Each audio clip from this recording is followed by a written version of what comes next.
무화과 나무 잎이 마르고 포도 열매가 없어도 무화과 나무 잎이 마르고 포도 열매가 없으며 감람나무 열매 그치고 논밭에 식물이 없어도 우리의 양떼가 없으며 외양간 송아지 없어도 난 여호와로 즐거워하리 난 여호와로 즐거워하리 난 구원의 하나님을 인해 기뻐하리라. 무화과 나무 잎이 마르고 포도 열매가 없으며 감람나무 열매 그치고 논밭에 식물이 없어도 우리의 양떼가 없으며 외양간 송아지 없어도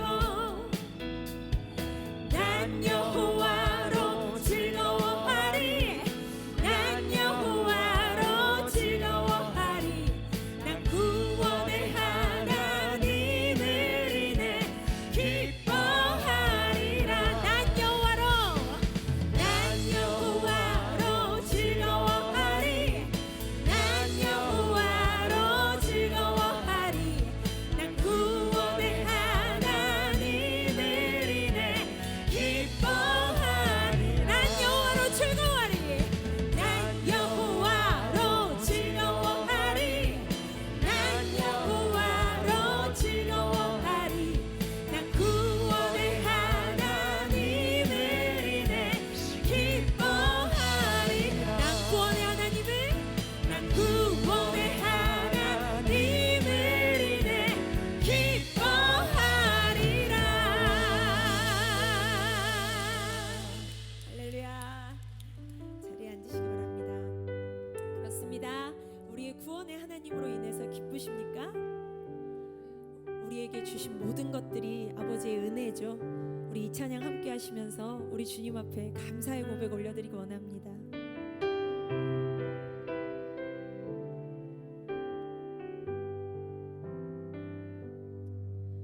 내가 누려왔던 모든 것들이 내가 지나왔던 모든 시간이 내가 걸어왔던 모든 순간이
우리 주님의 이름 높이기 원합니다. 다 주의 크신 이름 높이며 우리에게 행하신 위대한 일 감사하세. 오 주의 신실하신 그 사랑 온 땅과 하늘 위에 계셔 홀로 영원하신 이름. 다 주의 크신 이름 높이며 다 주의 크신 이름 높이며 우리에게 위대한 일 감사하세. 오 주의 신실하신 그 사랑 온 땅과 하늘 위에 계셔 홀로 영원하신 이름. 우리 두 손 들고 목소리로 찬양할까요? 다 주의 크신 이름 높입시다. 다 주의 크신 이름 높이며 우리에게 행하신 위대한 일 감사하세. 오 주의 신실하신 그 사랑 온 땅과 하늘 위에 계셔 홀로 영원하신 이름. 다 주의 크신 이름. 할렐루야. 다 주의 크신 이름 높이며 우리에게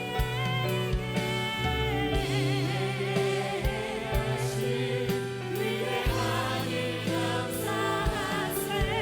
오 주의 신실하신 그 사랑 온 땅과 하늘 위에 계셔 홀로 영원하신 이름. 온 땅과 하늘 위에 계신 온 땅과 하늘 위에 계셔 홀로 영원하신 이름.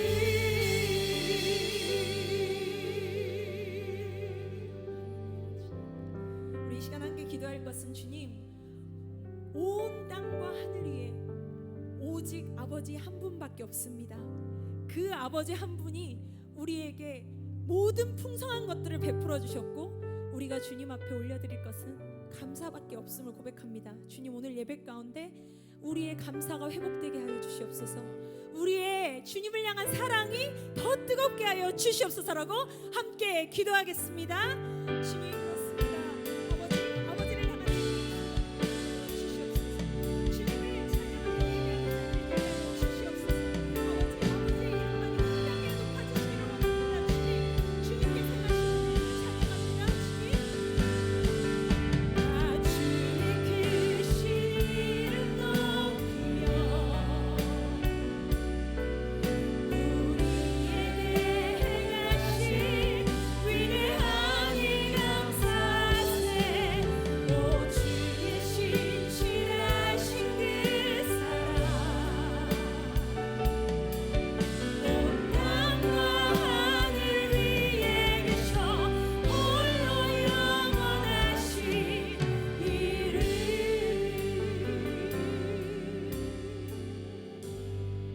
천지 만물의 주권자이신 하나님 아버지, 그 완전하신 섭리를 찬양하며 영광을 올립니다. 결실의 계절에 추수감사를 준비하는 한 주간을 감사함으로 하나님을 예배하며 시작하도록 주인인 저희를 예배자로 불러 복을 주시니 감사합니다. 세종과 대전의 성전 또 각자 있는 곳에서 예배하는 모든 자에게 같은 은혜를 넘치게 부어 주시옵소서. 하나님 아버지, 인간의 교만과 완악함, 불순종의 죄악을 회개하오니 2년 가까이 계속되는 코로나19 사태를 어서 깨끗이 종식시켜 주시옵소서. 육체적, 경제적으로 고통받는 자들을 위로하시고 회복할 힘을 주시옵소서. 또한 여러 영육간의 질병으로 고통받는 주님의 자녀를 온전히 회복시켜 주시옵소서. 하나님 아버지, 코로나19를 핑계 삼아 대한민국의 교회를 핍박하는 위정자들의 무지를 깨우쳐 주시옵소서. 하나님의 창조 섭리를 부정하려는 저들의 괴계를 부수어 주시옵소서. 영적으로 피폐해져 고통받는 이 나라의 미래 주역인 청소년들을 불쌍히 여겨 주시옵소서. 물질 만능과 육적 쾌락에 빠져 자존감을 잃은 청소년이 많습니다. 그 청소년들의 영을 온전히 회복시켜 주시옵소서. 하나님 아버지, 먼저 복음을 받고 110여 년 전에 큰 부흥을 이뤘던 북한 땅과 그곳에 숨은 순교자들의 피를 기억해 주시옵소서.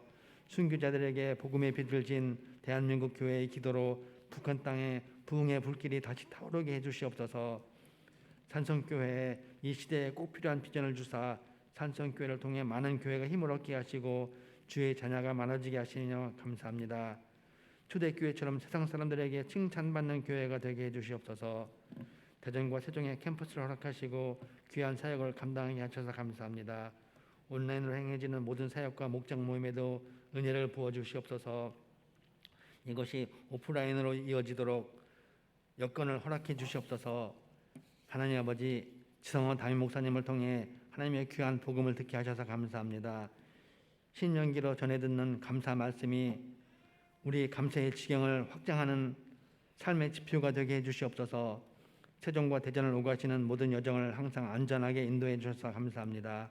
예배를 위해 섬기는 손길에 하늘의 복을 부어주시고 오늘의 모든 예배를 기뻐 받아주시옵소서.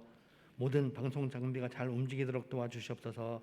우리를 의의 길로 인도하신 하나님께 영광을 돌리며 모든 말씀 예수님의 거룩하신 이름으로 감사하며 기도드립니다.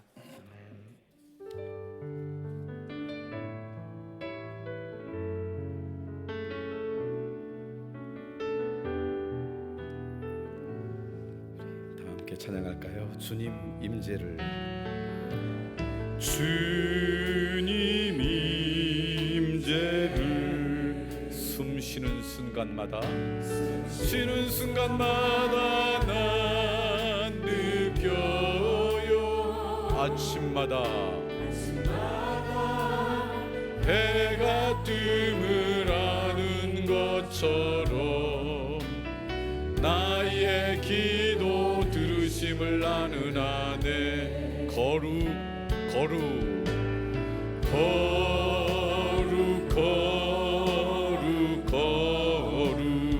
사랑의 경배드리며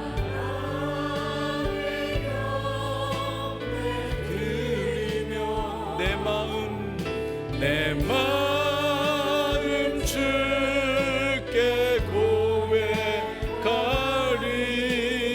예수 나의 주.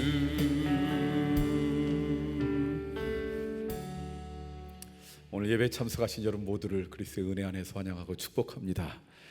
우리 세종에서 예배드리는 분뿐만 아니라 우리 대전에서 예배드리는 여러분에게도 동일한 하나님의 은혜가 있길 소망하고요. 무엇보다도 우리 가정에서 예배드리는 많은 교우들이 있을 터인데 공간을 초월해서 역사하신 하나님의 은혜가 여러분이 예배드리는 그 현장에도 동일하게 임하길 소망합니다. 우리 한번 인사해 볼까요? 우리 대전에 있는 분들, 세종에 있는 분들 화면을 좀 보여주시면 좋겠습니다. 우리 서로 글쎄요, 모르는 분도 계시겠지만 동일한 시대 함께 예배를 드리는 분들인데 샬롬, 우리 인사하겠습니다. 샬롬. 지난주에는 대전에 10시 예배 너무 많이 오셔서 대예배실에 들어오지 못하고 부속실에 안내된 분이 계셔서 얼마나 마음이 아팠는지 모르겠어요. 오늘은 알아서 가정에서 예배 드리시는지 아니면 8시나 12시나 이렇게 분산되는지 모르겠습니다. 우리는 보지 못하지만 가정에서 우리를 볼 분들을 위해서도 샬롬 인사할까요? 샬롬. 그래요. 제가 여기가 가까워서 그런지 대전은 좀 회중이 멀거든요. 여러분들은 더 손을 흔드는 것 같아요. 샬롬 하는데 거리 때문에 그런지 모르지만 아무튼 여러분 마음이 그대로 함께 나누어진 것 같습니다. 요동치는 세상 가운데 변치 않는 진리가 있다면 우리를 향한 하나님의 사랑이죠.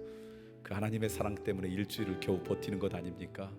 그 사랑 때문에 그래도 슬픈 눈물을 닦을 수 있고 그 사랑 때문에 흔들렸던 우리의 마음도 다 잡을 수 있는데 그 하나님의 변치 않은 은혜가 이번 한 주도 우리 가운데 있습니다 라고 하는 그 고백을 이 시간 찬양으로 하도록 하겠습니다.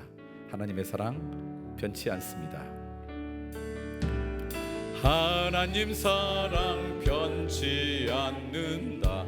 그렇습니다. 하나님의 사랑은 변치 않습니다. 하나님 사랑 변치 않는다. 세상 다 변하고 세상 다 변하고 날 버린다 해도 하나님 사랑 변치. 오른손을 가슴에 대고 우리 스스로를 축복할까요? 하나님 내 길 인도하신다. 하나님 내 길 인도하신다. 나의 가는 길 다 주님께 있으니 하나님 내 길 인도하신다. 우리를 자녀 삼아 주신 하나님께 감사를 드립니다. 이 시간 처음 엄마 아빠 품에 앉아서 교회에 나온 귀한 아들이 있습니다. 하민이 한 3개월쯤 됐어요. 우리 진다워 홍민주 가정에 허락하신 하나님의 첫째 아이입니다. 글쎄요, 오늘 이렇게 사무실에 왔더니 오늘 10시에 기도받으러 우리 하민이가 옵니다. 제 메모가 있더라고요. 그래서 잠깐 제가 기도하는데 무슨 생각이 들었냐면 신앙의 세대가 이렇게 흘러간다라는 느낌이 들었습니다. 무슨 얘기냐면 하민이의 엄마인 우리 민주자매 할머니가 지난주인가 얼마 전에 하나님 품에 안기셨습니다. 그러니까 하민이의 할머니라면 뭐예요? 증조할머니? 증조할머니가 하나님 품에 안기신 거죠. 하민이는 한 번도 아마 보지 못했을 것 같아요. 그러나 기도로 눈물로 그 시골 교회 새벽 제단을 지키고 그러면서 우리 민주자매의 아버지를 키웠고 그 신앙에 의해서 민주자매가 믿음의 자녀가 되었고 그리고 또 이런 믿음의 세대가 흘러가는 시대에 오늘 우리가 살아가는구나 라는 생각이 들었습니다. 글쎄 언제 하민이가 알아들을 때쯤 되면 민주자매가 얘기해주면 좋겠어요. 너 우리 믿음에 이렇게 아마 잘은 모르지만 그 집안의 첫 믿음의 세대가 하나님 품에 안기신 그 할머니가 아니었나 하는 생각이 드는데 그게 우리의 인생인 것 같아요. 누군가의 기도 때문에 지금 우리가 살아가는 거죠. 우리 하민이를 위해 기도하겠습니다. 내가 안을 수 있을까요? 요즘은 잘 못 앉더라고. 한때는 잘 앉을 때가 있었는데 자 우리 하민이를 위해 기도하겠습니다. 하나님, 진다워 홍민주 하나님의 선한 두 형제 자매에게 서로를 향한 선한 마음을 주시고 그래서 하나님 앞에 또 양 집안의 부모님 앞에 허락을 받고 믿음의 가정을 이루었는데 이제 이 가정 가운데 귀한 생명을 하나님께 허락해 주셔서 참으로 감사합니다. 어머니의 태중에 있을 때부터 기도했던 어머니의 기도가 있고 아빠의 기도가 있습니다. 믿음의 집안인 이 가정에 기도가 있었습니다. 그 기도를 주님께서 들으시옵사오니 이제 우리 하민이가 살아갈 때마다 그 기도가 헛되지 않도록 주님께서 지켜주시고 인도해 주시옵소서. 먼저 육신적으로 강건해지길 소망합니다. 아프지 않길 소망합니다. 안타깝게도 하민이가 살아가는 시대는 지금보다 더 많은 바이러스들이 있을 것 같은데 그 바이러스 때문에 너무 고통당하지 않도록 늘 강건하게 지켜주시옵고 마음은 원이지만 연약한 육신 때문에 감당하지 못하는 일 없도록 늘 강건케 하여 주시옵소서. 우리 하민이의 마음을 주님께 의탁합니다. 쉽게 상처받지 않는 인생 될 수 있도록 그 마음에 넓고 깊어서 이해하고 포용하는 그 마음 때문에 주변에 좋은 친구들, 좋은 사람들이 많아질 수 있도록 주님께서 이 성품을 주님께서 다스려 주시옵소서. 무엇보다도 영적인 삶을 주님께 의탁합니다. 어느 곳에 가든지 하나님을 예배하는 복된 인생 되게 하여 주시옵고 언젠가일지 모르지만 하민이의 가정을 통해서도 하나님을 신실하게 섬기는 그 믿음의 가정이 아름답게 이루어지는 은혜도 허락하여 주시옵소서. 좋은 만남은 하나님이 우리의 인생 가운데 주시는 선물인 줄 믿사오니 좋은 친구를 만나는 기쁨, 좋은 선생님을 만나는 은혜, 좋은 배우자를 만나는 하나님의 돌보심을 경험케 해 주시옵소서. 악인에게도 죄인에게도 오만한 죄라도 앉지 않는 복된 인생 되길 소망합니다. 분별과 지혜를 주셔서 선택하고 결정하는 것마다 하나님의 기쁨이 되고 이 삶 가운데 은혜가 될 수 있도록 인도해 주시옵소서. 기도하는 아버지를 바라보고 자라기를 소망합니다. 인생의 중요한 결정 앞에서 엄마 아빠가 함께 기도하는 복된 가정 이루어 주시사 이 가정에서부터 아름답게 양육되는 은혜를 허락해 주시옵소서. 하민을 주의 이름으로 축복하오며 예수 그리스도의 이름으로 기도드리옵나이다. 아멘.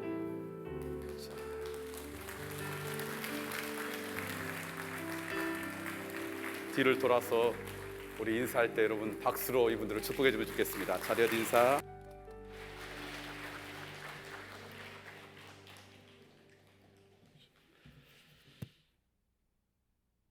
오늘 제가 비결을 하나 깨달았는데요. 아이를 안 울게 하는 방법을 제가 하나 깨달았습니다.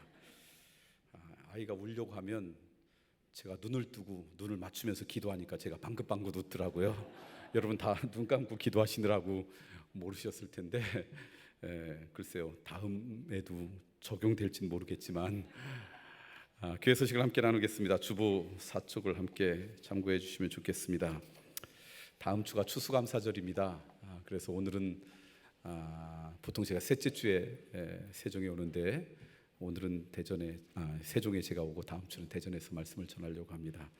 혹시 주말 농장이나 또는 농사를 전업으로 하시는 분도 계실 수 있으니까 좋은 열매들이 있으면 주중에 사무실로 갖고 오시면 다음 주에 추수감사를 위한 장식으로 사용해서 여러분이 볼 때마다 마음의 감사함이 조금 더 커지는 그런 도구로 사용하려니까 기억해 주시면 좋겠습니다.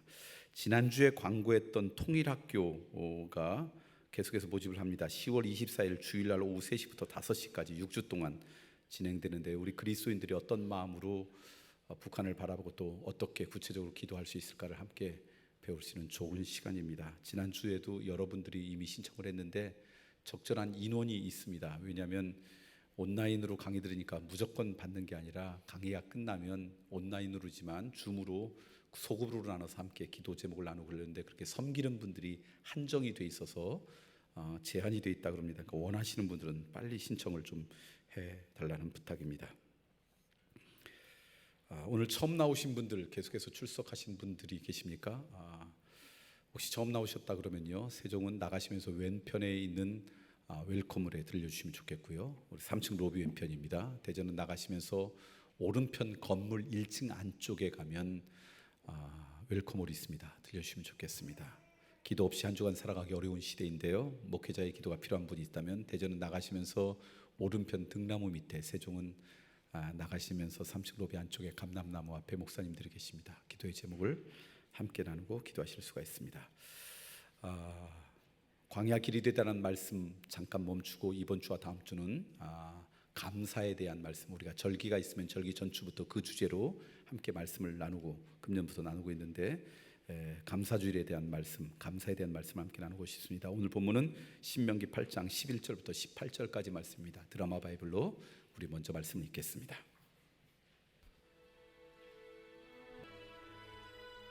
내가 오늘 네게 명하는 여호와의 명령과 법도와 규례를 지키지 아니하고 네 하나님 여호와를 잊어버리지 않도록 삼갈지어다. 네가 먹어서 배부르고 아름다운 집을 짓고 거주하게 되며 또 네 소와 양이 번성하며 네 은금이 증식되며 내 소유가 다 풍부하게 될 때에 내 마음이 교만하여 내 하나님 여호와를 잊어버릴까 염려하노라.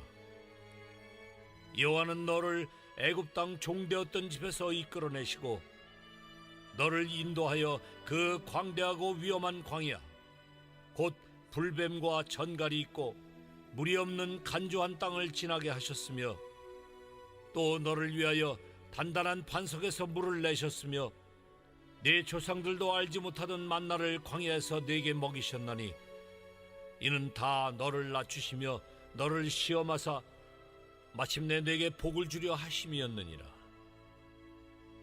그러나 네가 마음에 이르기를 내 능력과 내 손의 힘으로 내가 이 재물을 얻었다 말할 것이라. 네 하나님 여호와를 기억하라. 그가 네게 재물 얻을 능력을 주셨습니다. 이같이 하심은 네 조상들에게 맹세하신 언약을 오늘과 같이 이루려 하심이니라. 아멘. 여러분이나 저나 이 땅에 있는 모든 사람들이 갖고 있는 소망이 있다면 행복하게 이 땅을 살아가는 것일 것입니다. 어떻게 동의하십니까?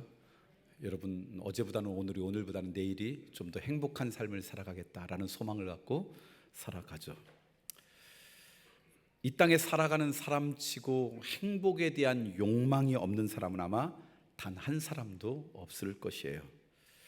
그래서 행복하기를 원한다 그러면 이런저런 수고를 마다하지 않고 노력하며 오늘 우리들이 살아갑니다.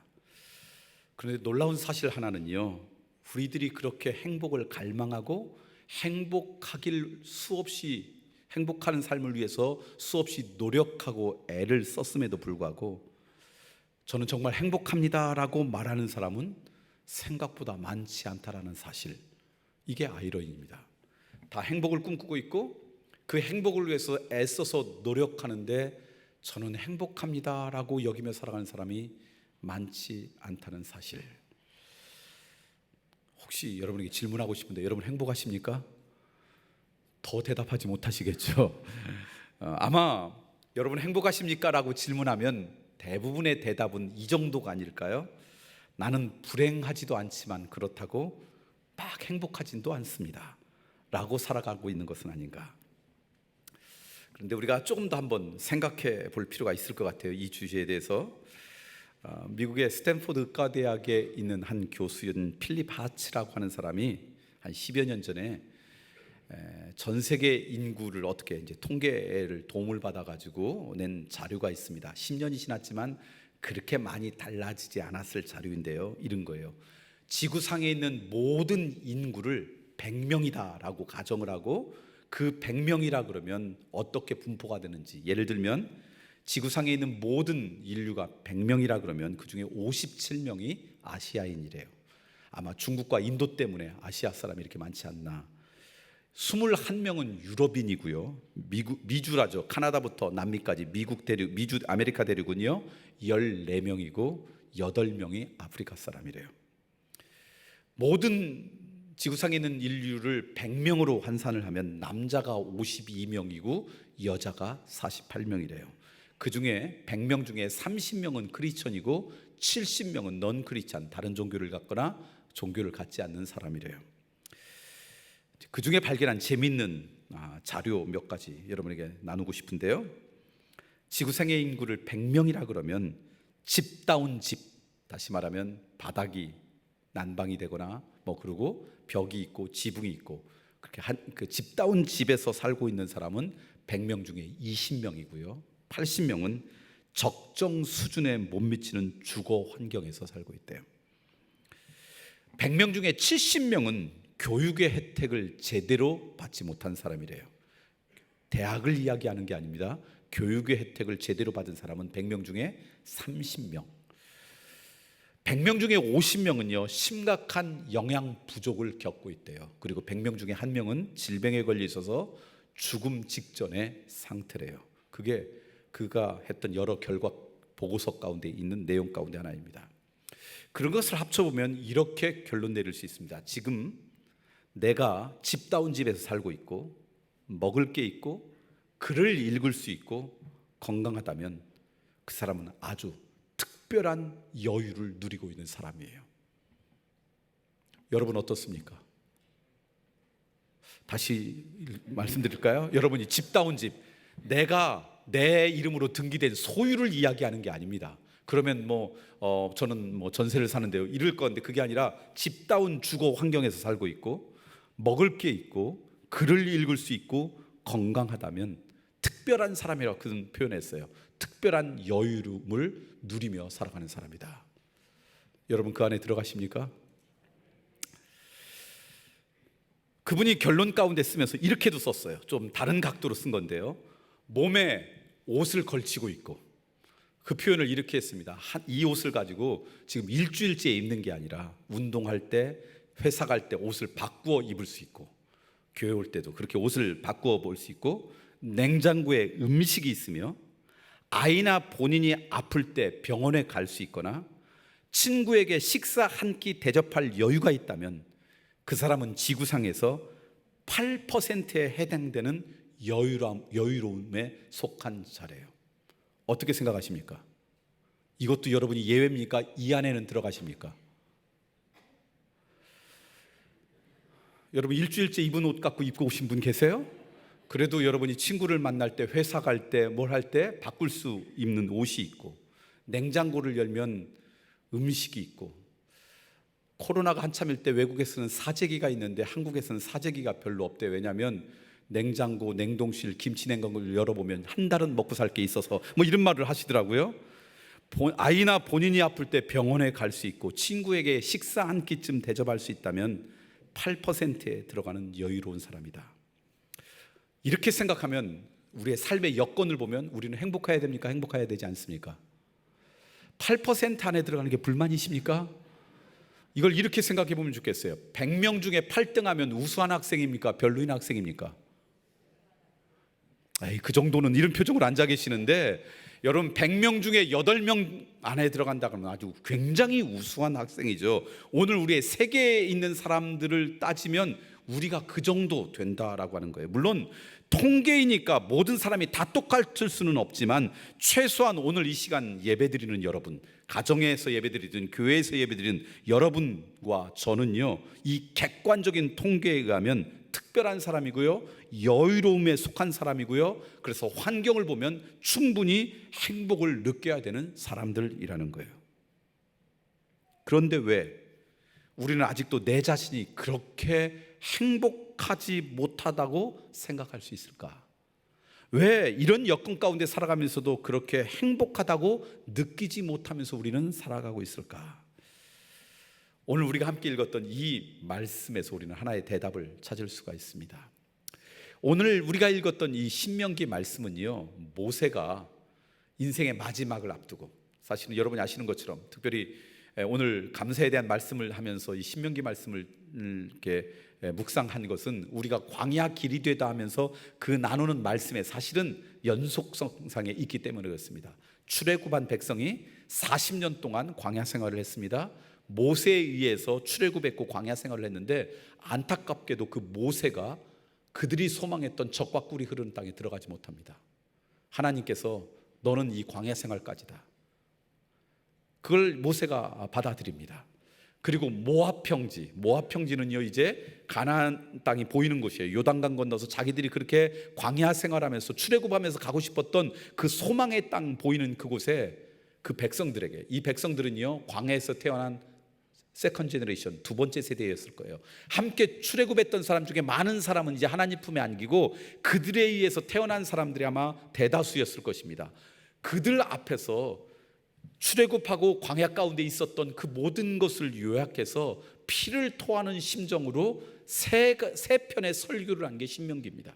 이제 요단강 건너서 가나안 땅에 갈 텐데 너희들이 이랬으면 좋겠다라고 하는, 본인은 가지 못하면서 그들에게 간절한 소망을 남긴 설교가 바로 이 신명기 세 편의 설교가 담겨져 있는데, 그 설교 가운데 지금 모세가 그들의 백성에게 하는 말씀이에요. 근데 놀랍게도 이 말씀을 보면 왜 우리의 삶의 여건이 풍요로운데, 충분히 행복을 느낄 수 있는 여건 가운데 살아가고 있으면서도 왜 오늘 우리는 그 축복을 축복이라고 깨닫지 못하는가 라고 하는 비결을 발견할 수가 있습니다. 오늘 말씀을 통해 발견할 수 있는 축복 속에 살면서도 그 축복을 깨닫지 못하는 이유, 그것은 바로 망각이라고 하는 인간이 가지고 있는 잘못된 습관 때문이다라고 이야기합니다. 사람에게 아무리 중요한 일이 있더라도 어느 정도 시간이 흐르면 자연스럽게 잊어버리는 습관이 있습니다. 이것을 망각이라고 합니다. 그런데 망각 자체가 나쁜 것은 아닙니다. 가치 중립이라고 제가 종종 표현합니다. 선하지도 악하지도 않은 것. 예를 들면 소셜 미디어 악합니까? 선합니까? 가치 중립이죠. 악한 사람이 사용하면 아주 악한 도구고요, 선한 사람이 사용하면 선한 도구죠. 우리 주변에 그런 것들이 참 많습니다. 칼 나쁜 거예요, 좋은 거예요? 요리사가 사용할 때, 어머니가 집안에서 요리할 때 사용할 때는 그 칼은 좋은 도구지만 나쁜 목적으로 사용할 때는 그 칼은 무기가 되죠.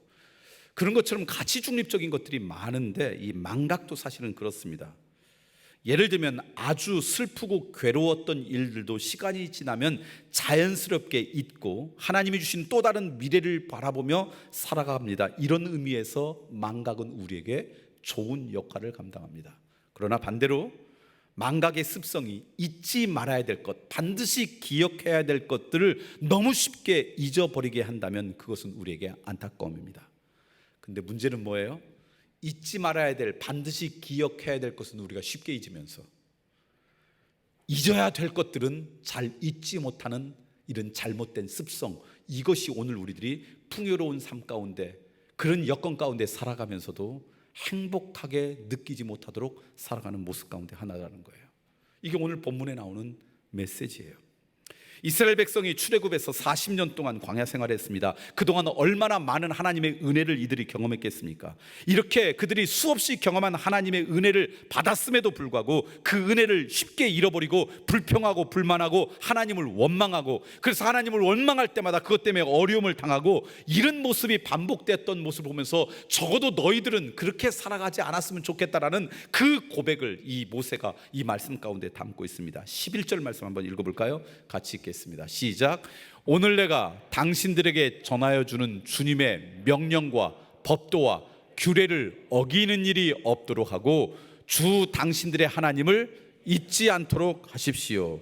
하나님의 은혜를 잊지 말고, 그리고 그것 때문에 감사하며 살아갈 것을 당부하는 모세의 그 소망이 이 말씀 가운데 담겨져 있어요. 그런데 하나님을 잊고 감사하지 못하는 걸 보니까 망각 때문에 베푸르신 은혜를 너무 자주 잃어버리는 그들의 백성 때문에 안타까워서 이야기하는 거예요. 그래서 이런 여건 가운데서, 풍요로운 여건 가운데서도 행복을 느끼지 못하는 이유는 우리들이 마땅히 감사해야 될 것을 잊고 살아가는 그런 안타까움 때문이다라는 얘기죠.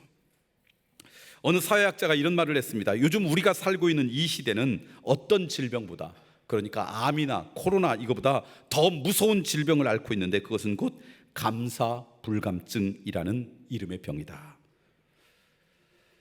사실 저도 오늘 우리 시대가 충분히 행복할 수 있음에도 불구하고 행복을 느끼지 못하는 이유 가운데 하나가 바로 이거라고 생각합니다. 왜냐하면요, 행복은 여러분의 삶의 길이가 다 다르지만 여러분이 살아가면서 느끼는 그 느낌, 깨달은 진리는 이것일 거예요. 행복은요, 좀 부족해도 주어진 상황에서 감사할 때 찾아오는 것입니다.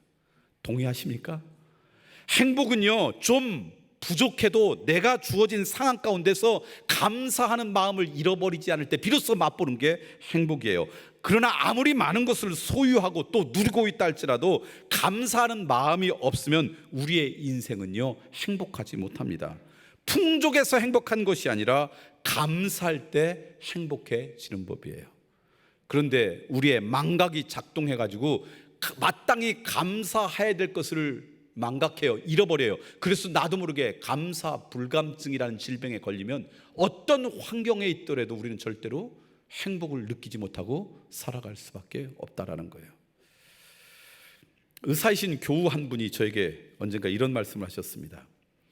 목사님, 예전에 먹을 것이 없을 때 병이 나면 잘 먹여주기만 해도 병들이 쉽게 나았는데 요즘에는 너무 많이 먹어서 병이 나기 때문에 치료하기가 어렵습니다. 생각해 보니까 그런 것 같아요. 요즘 우리의 건강의 문제는 음식을 못 먹어서가 아니라 너무 기름지는 음식을 많이 먹어서 생기는 문제 아닙니까? 그러니까 과거에 비하면 우리의 삶이 얼만큼 편안해진 거예요. 과거에 비하면 예전보다는 훨씬 더 편안한 삶, 편리한 삶을 우리는 살고 있습니다. 그런데도 나는 행복하다라고 자신 있게 말하지 못하는 이유, 지구 100명당 아까 이야기할 때 분명히 풍요로운 삶 가운데, 여유 있는 삶 가운데 내가 들어가 있음에도 불구하고 오늘 우리들이 자신 있게 행복합니다고 말하지 못하는 이유가 뭘까? 여러 이유가 있지만 그 중에 오늘 말씀을 비춰볼 때 그것은 우리의 망각 때문에 감사할 것에 감사하지 못하는 마음, 그것이 우리가 행복을 느끼지 못하는 가장 큰 이유 가운데 하나라고 하는 거예요. 이유가 있어요. 나도 모르게 우리는 이 땅의 문화와 이 땅의 시대 정신에 영향을 받고 살아가는데요, 지금 우리의 문화와 시대 정신을 보면 감사 대신 불평 불만이 팽배한 시대, 감사 대신에 불평 불만을 일삼는 시대에 우리는 살아갑니다. 장점보다는 단점에 더 많은 관심을 기울이는 그런 시대 가운데 살아갑니다. 그러니까 그 영향 때문에 행복해도 행복한 줄 모르고 살아가는 시대, 그 시대에 오늘 우리가 살아가는 거예요. 저는 오늘 모세가 축복의 땅인 가나안 땅에 막 들어가려는 그들의 백성들에게 하나님의 은혜에 대한 감사를 잃어버리지 말라고, 그 감사를 잃어버리고 불평 불만과 원망으로 살아가는 불행한 인생 살아가지 말라고 부탁하는 이 말씀을 통해 우리 시대의 가장 위험한 질병인 감사 불감증에 걸리지 않는 비결을 여러분과 좀 나누고 싶습니다. 그러기 위해서 우리가 반드시 기억하며 살아가야 될 것이 몇 가지가 있어요. 14절 말씀 먼저 읽겠습니다. 함께 읽어볼까요? 같이 읽습니다. 시작. 혹시라도 교만한 마음이 생겨서 당신들을 이집트 땅 종살이 하던 집에서 이끌어내신 주 당신들의 하나님을 잊어버리는 일이 없도록 하십시오. 세 번역으로 읽었습니다. 어떻게 해야지 우리가 감사불감증에 걸려서 행복하지 못하다고 여기며 살아가는데 그러지 않고 감사불감증으로 벗어날 수 있을까? 비결 하나는 뭐냐면 구원의 은혜를 잊지 말고 기억하라는 거예요. 아무리 망각을 해도 내가 구원받은 자라고 하는 구원의 은혜, 구원의 감격을 잊지 않았으면 좋겠다는 거예요. 여러분이 아시다시피 이스라엘 백성은요 400년 넘는 동안 종살이 했습니다. 그런데 그들을 불쌍히 위해서 하나님의 자녀로 삼아주셨고, 그리고 모세를 통해서 그들의 백성을 애굽으로부터 출애굽시켜서 노예 생활로부터 벗어나게 하셨습니다. 그리고는 이제 가나안 땅까지 지금 인도에 나가셨어요. 그런데 여러분, 그들의 백성이 하나님 앞에 그럴 만한 자격이 되어서 하나님께서 그런 은혜를 주셨습니까? 그럴 만큼 이들이 하나님을 평소에 신실하게 섬겨서, 그래서 하나님이 야 니들이 그동안 400년 넘게 나를 잊지 않고 그렇게 잘 섬겼니? 그러니까 지금부터 내가 너희들에게 이러한 은혜를, 이러한 축복을 허락하겠다라고 말씀하셨습니까? 아니에요. 하나님의 사랑 때문에 나타난 결과였어요. 그러니까 이스라엘 백성에 있어서 가장 근본적인 감사 이유는 다른 게 아니라 출애굽한 구원의 은혜에 우리가 그럴 만한 여건도 안 되고 그럴 만한 자격도 안 되는데 하나님의 은혜로 구원받았잖아요. 출애굽했잖아요. 그 은혜를 잃어버리지 않으면 너희들이 요단강 건너가서도 감사하는 인생 될 수 있다, 그 말씀이에요. 그런데 가만히 보세요. 오늘 우리도 예수 그리스도 밖에 있을 때는 모두 죄의 종들이었잖아요.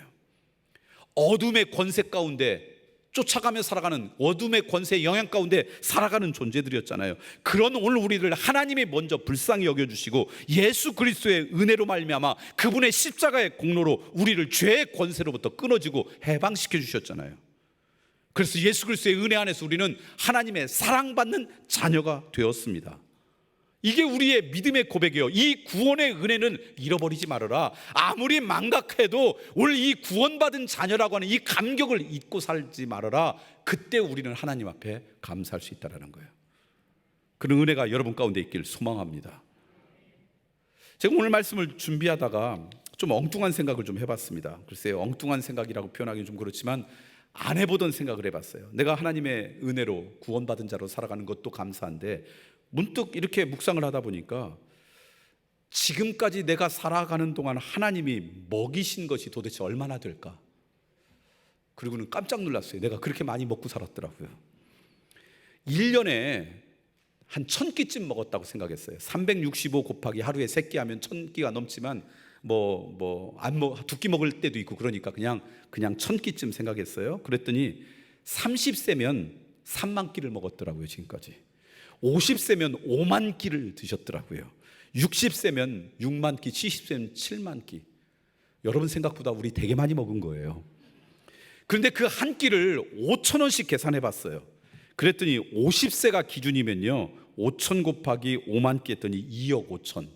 60세는 3억, 70세는 3억 5천 어치를 먹었더라고요. 여러분, 그런데 5,000원짜리만 먹었겠습니까? 먹는 것만 따져도 그렇죠. 우리가 입은 것들, 이런저런 것들, 취미생활의 것도 이렇게 따지면요 나 한 사람 살아가는데 하나님이 그동안 공급해 주신 게 얼마나 많은지. 그래도 여전히 마음속에 감사가 없으십니까? 그렇다면 그런 거 다 차치하고 나서도요 우리를 사랑하셔서 독생자 예수 그리스도까지 십자가의 대속 제물로 내어주신 하나님의 사랑을 생각해 보시길 바랍니다. 만약 우리 안에 예수 그리스도의 이 사랑에 대한 믿음이 있다면 열악한 환경 가운데서도 불평은 사라질 것입니다.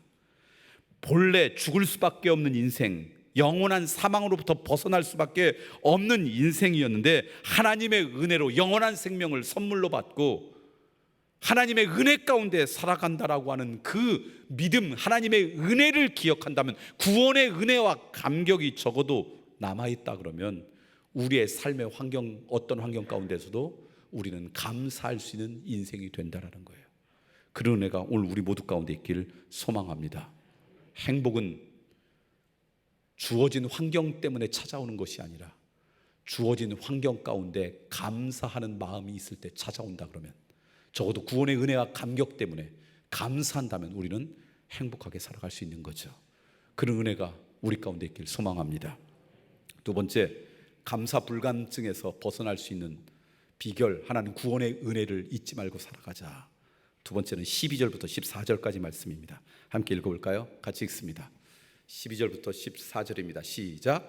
당신들이 배불리 먹으며 좋은 집을 짓고 거기에 살지라도, 또 당신들의 소와 양이 번성하고 은과 금이 많아져서 당신들의 재산이 늘어날지라도, 혹시라도 교만한 마음이 생겨서 당신들을 이집 땅 종살이 하던 집에서 이끌어내신 주 당신들의 하나님을 잊어버리는 일이 없도록 하십시오. 이런 얘기예요. 너희들이 이제 광야 생활이 끝나고 요단강 건너서 적과 꿀이 흐르는 가나안 땅에 가면 여기보다 훨씬 더 풍요로운 삶을 살아갈 것이다. 집도 좋은 집에서, 입는 것도 훨씬 더 풍요롭게, 먹는 것도 풍성하게 살아갈 것이다. 잊지 말아라. 그렇게 너희들이 풍성해져도 지난 삶 가운데 함께 하셨던 하나님의 은혜를 꼭 기억해라. 다시 말하면 형통할 때일수록 더욱더 하나님의 은혜를 기억하면 우리는 감사 불감증으로부터 벗어날 수 있습니다. 사람이 배가 고프면요, 우리가 갖고 있는 우리의 감각기관, 오감 중에 어떤 부분이 제일 민감해지냐면 코가 제일 민감해진대요. 그래서 배고프면 옆집에서 무슨 요리하는지 다 알아요. 반대로 배가 부르면요, 자동적으로 제일 무뎌지는 감각기관도 역시 코래요. 그러니까 제일 예민해지는 것도 코고요, 제일 쉽게 무뎌지는 것도 코래요. 근데 영적인 견지에서도 비슷한 게 있습니다. 우리가 힘들고 어려운 일을 당하면요, 나도 모르는 사이에 우리 인간들은 하나님을 찾습니다. 하나님 맙소사. 미국 사람들은 오 마이 갓, 아버지, 그러면서 찾아요. 코로나 때문에 그렇진 않지만 그 전에 저희 교회에 예수 믿지 않는 분들이 매년 꽤 많이 오는 저희 교회였습니다. 1년에 세례를 200명씩 한 지난 10년 동안 줬으니까 이게 결코 적은 인원이 아니죠. 다른 교회에서 신앙생활하다 오시는 뿐만 아니라 처음 예수 믿는 사람들이 꽤 많았는데요, 그 중에 남자분들이 차지하는 비율이 꽤 많았습니다. 그 중에 넌 크리스천이나 안티 크리스천들도 꽤 많이 있었습니다. 그래서 그분들을 오면 제가 반드시 만나서 이런저런 얘기를 물어봐요. 왜 그렇게 열심히 교회를 향해서 돌멩이를 던졌는지. 각자의 이유들이 있어요. 그런데 그 다음에 제가 물어보는 건, 그렇게 열심히 교회에 돌을 던지다가 왜 갑자기 교회 나오셨습니까?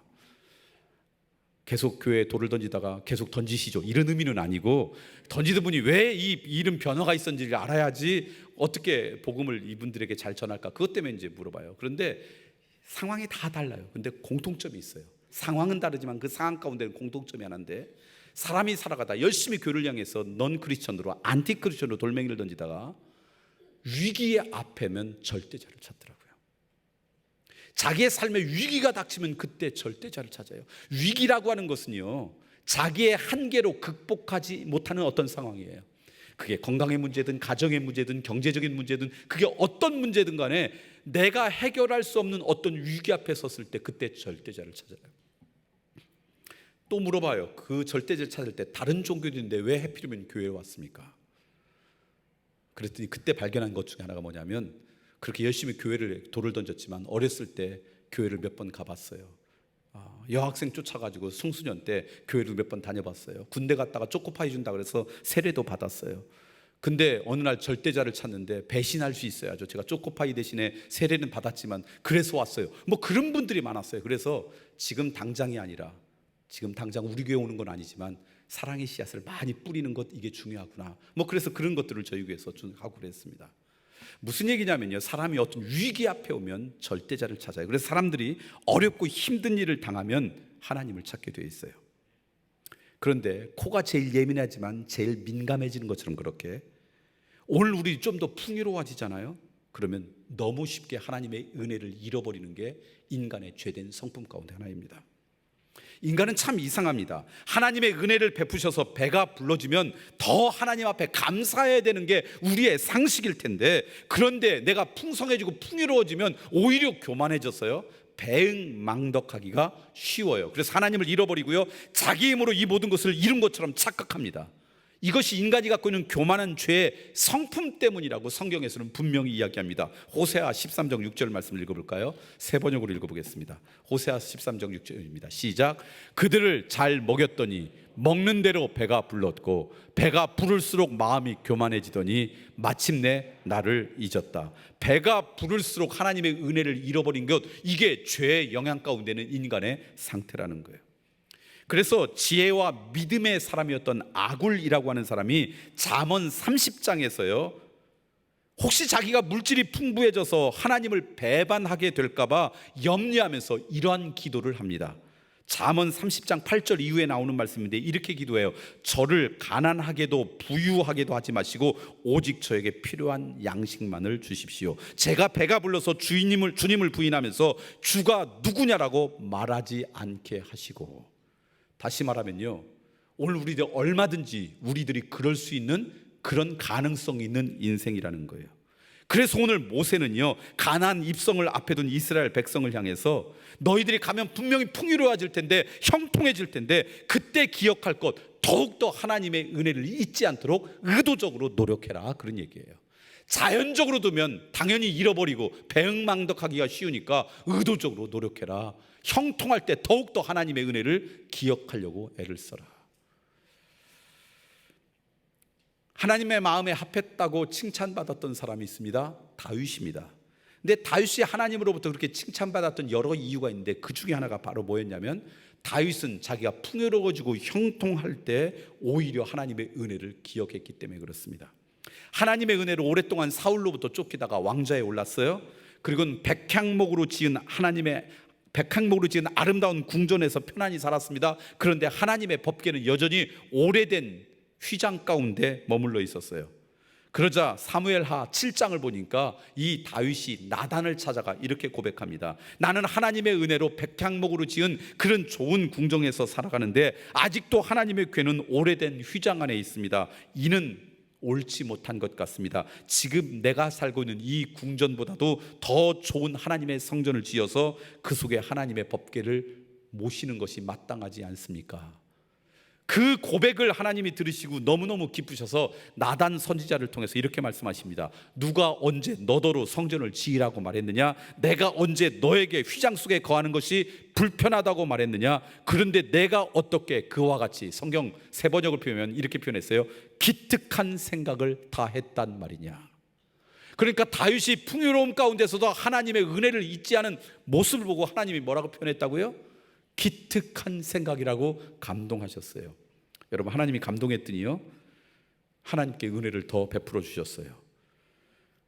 다윗이 형통할 때 하나님의 은혜를 잊지 않고 자발적으로 하나님 앞에 그 은혜를 고백했더니요, 하나님 그 마음을 아름답게 보셨어요. 그래서 하나님의 이름을 지극히 높이셨어요. 이름을 존귀하게 하셨어요. 대대손손 하나님의 축복이 떠나지 않도록 돌보아 주셨어요. 저는 여러분들이 편안해지고 풍요로워질 때 나도 모르는 사이에 하나님의 은혜를 잃어버리는 안타까운 인생이 아니라, 죄의 성품에 참여한 자가 아니라 의도적으로라도 형통할수록 더욱더 하나님의 은혜를 기억하는 여러분이 되길 소망합니다. 그때 비로소 우리 시대의 질병, 우리 모두가 자유롭지 않는 질병, 감사 불감증에서 벗어날 수가 있어요. 마지막으로 하나 더 15절과 16절 말씀 읽어보겠습니다. 같이 읽을까요? 시작. 주님께서는 넓고 황량한 광야, 곧 불뱀과 전갈이 우글거리는 광야와 물이 없는 사막에서 당신들을 인도하여 주시고 차돌 바위에서 샘물이 나게 하신 분입니다. 광야에서는 당신들의 조상도 알지 못하던 만나를 당신들에게 먹이셨습니다. 이것이 다 당신들을 단련시키고 시험하셔서 나중에 당신들이 잘 되게 하시려는 것이었습니다. 형통할 때 하나님의 은혜를 쉽게 잃어버려서 우리가 의도적으로도 감사해야 되지만, 힘들고 어려울 때, 곤고할 때에도 하나님의 은혜를 기억할 때 우리는 감사 불감증으로부터 벗어날 수 있다는 이야기예요. 하나님께서 이스라엘 백성을 광야로 인도하셨습니다. 위험한 곳이었죠. 불뱀과 전갈이 있었습니다. 물이 없는 건조한 땅이었고요, 농사도 지을 수 없었습니다. 목축도 할 수 없었습니다. 그런데 하나님은 그 이스라엘 백성을 왜 광야로 인도하셨을까요? 하나님의 선하신 뜻이 있었는데, 개역 개정판 성경에서는 이렇게 이야기합니다. 이는 다 너를 낮추시고 너를 시험하사 마침내 내게 복을 주려 하심이었느니라. 다시 말하면 이스라엘 백성들로 하여금 광야에서 자신들의 힘만이 아니라 하나님을 의지하게 함으로써 하나님께서 그들의 삶 전체를 책임지시고 돌보아 주신다는 것을 체험하게 하신 거예요. 그래서 이들이 광야에서 줄일 때 만나를 내려주셨고, 광야에서 목마를 때 반석을 통해서 생수를 주셨고, 어디로 나아가야지 알지 못할 때 지난주에 말씀드린 것처럼 낮에는 구름 기둥, 밤에는 불 기둥으로 이들을 인도해 주셨습니다. 그것을 통해서 하나님과 동행하는 삶이 얼마나 아름다운지를 깨닫게 만드신 것이 하나님의 선하신 뜻이라는 거예요. 금년 한 해도 지금까지 우리가 어떻게 보면 광야 같은 생활을 살아왔습니다.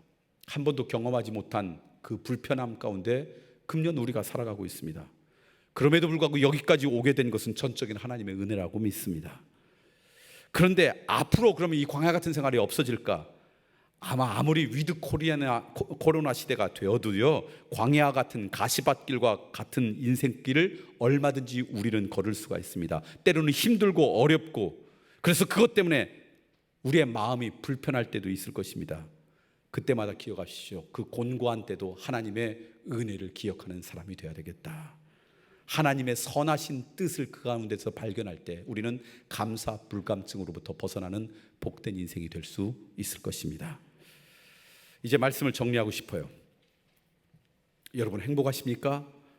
라고 질문할 때 우리들의 삶의 여건이 비록 8% 안에 들을 만큼 그렇게 풍요로워도 쉽게 행복하다고 고백하지 못하는 이유는요, 행복은 주어진 환경 때문에 자연적으로 오는 것이 아니라 주어진 상황 가운데 감사하는 마음을 잊지 않을 때 찾아오는 것이기 때문에 그렇습니다.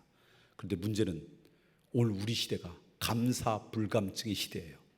주어진 상황 가운데 감사할 때 행복한데 감사를 망각한 시대, 감사를 느끼지 못하는 시대에 사니까 우리 안에 행복하다고 고백하지 못하는 그런 인생이 되었다. 이게 오늘 본문을 통해 깨닫는 말씀입니다. 그러므로 이 아침에 여러분이나 저나 무엇이 더 부족합니까?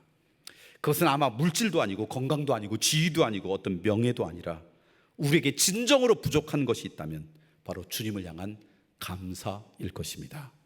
특별히 행복한 삶을 누리기 위해서 우리에게 꼭 필요한 것이 있다면 하나님의 은혜를 잊지 않고 늘 기억하고 감사하는 것, 이것만 있다 그러면 우리는 어떤 상황 가운데서도 감사할 줄 알았기 때문에 그것 때문에 행복한 인생이 될 수 있을 거라고 믿습니다.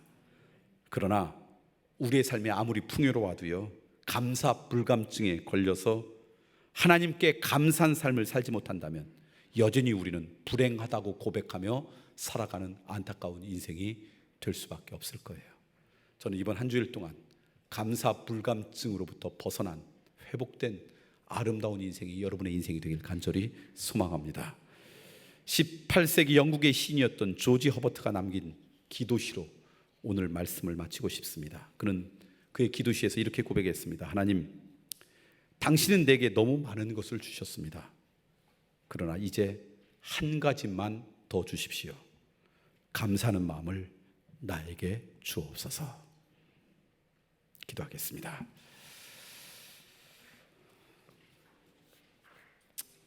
우리의 삶의 여건과 삶의 조건에서는 얼마든지 행복하며 살아가야 됨에도 불구하고 행복이 사라진 시대에 오늘 우리가 살아갑니다. 오늘 말씀을 통해서 그 이유를 발견하게 하시니 감사합니다. 행복은 주어진 환경 때문에 풍요로운 환경으로 자연스럽게 주어지는 것이 아니라 어떤 환경이라도 그 주어진 환경 가운데 감사하는 마음을 잊지 않을 때 행복할 수 있단다. 그러나 안타깝게도 오늘 우리 시대가 감사 불감증으로부터 자유롭지 못한 시대에 살고 있는 안타까움이 있습니다. 오늘 모세의 가슴 절절히 맺혀있는 이 말씀을 통해 감사 불감증으로부터 벗어나기 위한 비결을 깨닫게 하셨사오니 오늘 말씀 기억해서 구원받은 은혜, 구원의 감격의 은혜를 잊지 않는 인생, 풍요로움 가운데서도 더욱더 하나님의 은혜를 찾아 감사하는 인생, 곤고한 가운데서도 하나님의 은혜를 신뢰하는 인생들 되게 하셔서 그 감사하는 마음 때문에 어제보다는 오늘보다는 내일이 조금 더 행복한, 행복을 고백하는 복된 하나님의 자녀들 되게 해 주시옵소서. 그러한 소망, 그러한 고백이 우리의 입술 가운데 있길 소망합니다. 이제 우리의 입술을 열어서 그러한 결단의 기도를 하나님 앞에 드리겠습니다. 함께 기도합니다. 그렇습니다. 하나님, 어느 시인의 고백처럼 하나님께서 이미 나에게 많은 것을 주셨지만 한 가지 더 주시길 소망합니다. 감사하는 마음을 주옵소서. 그러한 고백이 우리의 입술 가운데 있길 소망합니다. 어떤 상황, 어떤 형편에서도 감사를 잊지 않게 하여 주시사 주어진 상황 가운데서 감사하는 마음이 있을 때 행복한 인생이 된다 그러는데 그런 인생으로 살아가는 복된 하나님의 자녀들 되게 해 주옵소서. 눈을 뜨게 하시고 귀를 열게 하시고 가슴을 열게 하셔서 순간순간마다 감사하는 마음들을 더 많이 고백하는 복된 하나님의 자녀로 살아가게 도와 주옵소서. 예수 그리스도의 이름으로 기도드리옵나이다. 아멘.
우리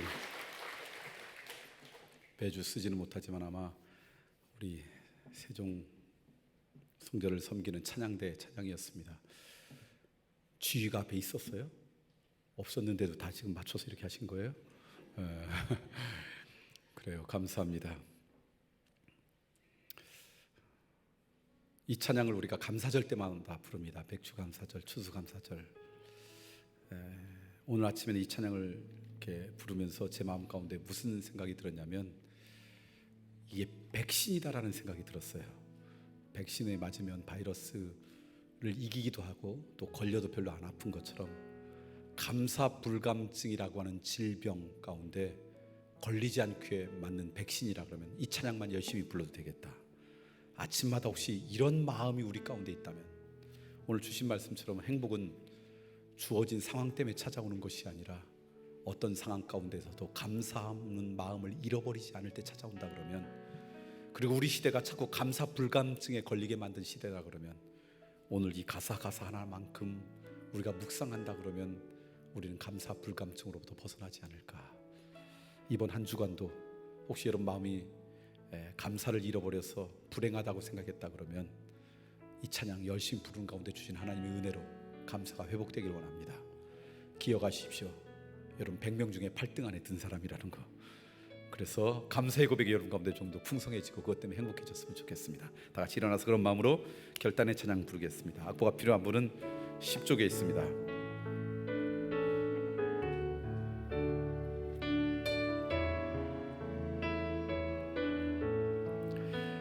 날 구원하신 주 감사, 모든 것 주심 감사, 지난 추억이 내 감사, 주 내 곁에 계시네, 향기로운 봄날의 감사, 외로운 가을 날 감사, 사라진 눈물도 감사, 나의 영혼 편안해, 응답하신 기, 거절하신 것 감사, 헤쳐나온 풍랑 감사,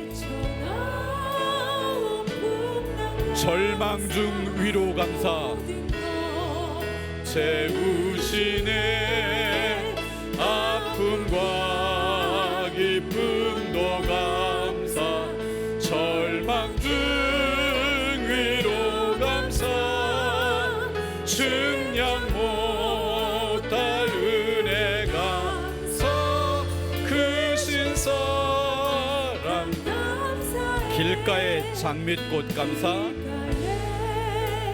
장밋꽃의 그 가시도 감사,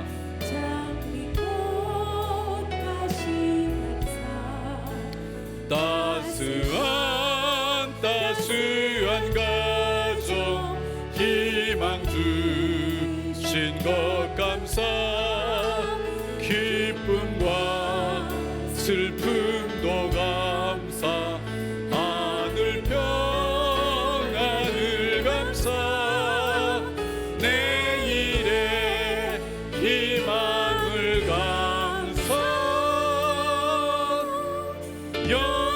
영원토록 감사해. 그렇습니다. 생각해보면 감사할 것 천지인데, 망각의 시대, 감사 불감증이라고 하는 질병에 걸린 시대에 살다 보니 감사를 잊고 살았습니다. 감사를 잊으니 어떤 상황 가운데서도 행복하다고 고백하지 못하는 안타까움이 우리의 삶 가운데 있었습니다. 행복은 주어진 상황 때문에 자연적으로 오는 것이 아니라 주어진 상황 가운데 감사하는 마음을 가지고 있을 때 하나님이 주시는 선물임을 깨달았사오니 우리들이 어떤 상황 가운데서도 감사를 고백할 수 있는 인생 되게 해 주시옵소서. 삶의 형편이 어렵고 힘들어도 구원받은 은혜, 구원의 감격 때문에 감사는 인생 되게 해 주시옵고, 혹시 우리의 삶이 풍요로워할지라도 하나님의 은혜를 잃어버리는 인생이 아니라 지난 시간 동안 함께했던 하나님의 은혜를 간직하는 인생 되게 해 주시옵고, 곤고한 중에도 우리를 선한 곳으로 인도하시는 하나님에 대한 신뢰를 잃어버리지 않아 감사의 고백이 우리의 입술 가운데 담게 해 주옵소서. 그래서 감사 불감증으로부터 벗어나 행복한 인생들 되는 복된 한 주 되게 해 주옵소서. 거룩히 구별하여 우리의 정성도 하나님 앞에 드렸습니다. 단순히 물질이 아니라 하나님 앞에 감사해서 드리는 우리의 감사의 고백 감사의 삶입니다. 기쁨으로 받아주시사 한 주일 동안 어떤 빈구가 궁핍 가운데서도 무너지지 않도록, 죄와 버타고 싶은 욕심 때문에 무너지지 않도록, 우리를 공격하는 어둠의 세력으로부터도 굳건히 서 있을 수 있도록 늘 우리를 지켜주시고 보호하여 주옵소서. 이제는 우리를 구원해 주신 예수 그리스도의 그 크시는 종과 하나님의 놀라우신 사랑하심과 성령님의 그 감동하심이 우리 시대의 질병인 감사불감증으로부터 벗어나는 인생 되겠나이다. 하나님 앞에 늘 감사하는 인생 되겠나이다. 고백하고 나가는 하나님의 거룩한 자녀들 위해 이들이 걸어갈 그 행복한 인생 위에 지금부터 영원히 함께 하시길 간절히 축원하옵나이다. 아멘.